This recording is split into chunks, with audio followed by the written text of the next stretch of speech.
অনেকদিন ধরে তো আমরা একসাথে এই সেক্টরে কাজ করছি। We have got a very good experience on that.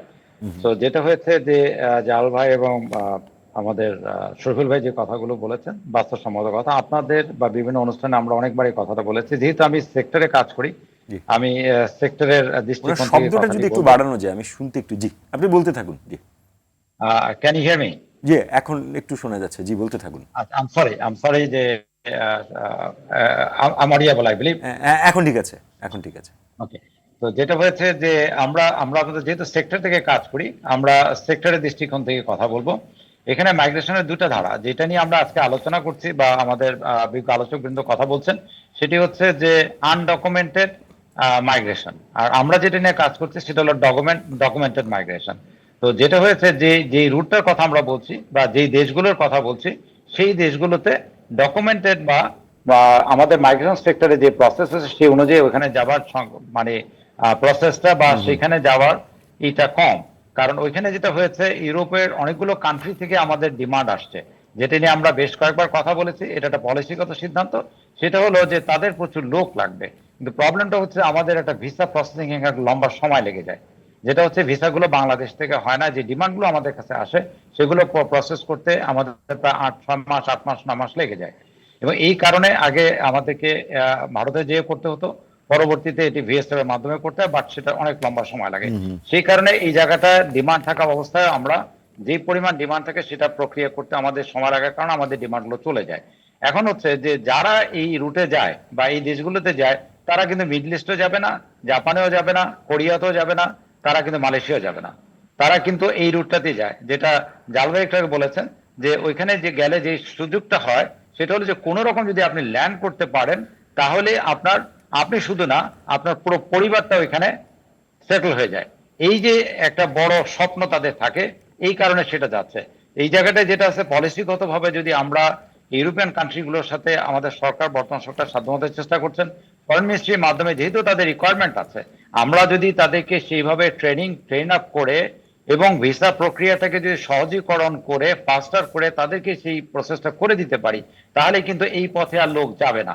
এটা হলো একটা।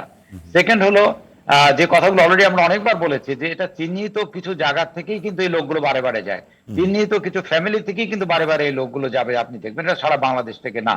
তাহলে আমরা যদি এই জায়গা থেকে প্রশাসনিক ভাবে সেই জায়গায় অ্যাওয়ারনেস ক্যাম্পিং করতে পারি যে আপনারা এই পথে যাবেন না, এবং এই যে যেটা শরীফুল ভাই বললেন যে এগুলোর যদি যে ভবিষ্যৎ ভিডিওগুলো হয় ওখানে যাওয়ার পরে যে অবস্থার মধ্যে তারা পড়েন, এটা যদি আমরা বারে বারে তাদেরকে রিমাইন্ড করতে পারি, যেটা অ্যাওয়ারনেস ক্যাম্পিং এর মাধ্যমে, যে এটা একটা দুর্গম পথ, এই পথে গেলে আপনি নিশ্চিত মৃত্যুর মুখে পড়বেন, এই অ্যাওয়ারনেসটা করা, এটা যদি করতে পারি এবং চিহ্নিত জায়গাগুলোতে সেখানে তাদেরকে যদি আমরা ট্রেনিং এর আওতায় নিয়ে আসতে পারি, এবং তাদেরকে যদি আমরা মনে করি যে তাদেরকে নিয়ে এসে তাদেরকে বুঝিয়ে তাদেরকে যদি যেসব কান্ট্রিতে লিগাল প্রসেসে পাঠানো যায়, এই উদ্যোগগুলো যতক্ষণ আমরা গ্রহণ না করব, শুধু শুধু মানুষকে এখানে দোষ দিয়ে কোনো লাভ নেই। কারণ মাইগ্রেশনটা হচ্ছে কি, ইটস লাইক অ্যান ওয়াটার।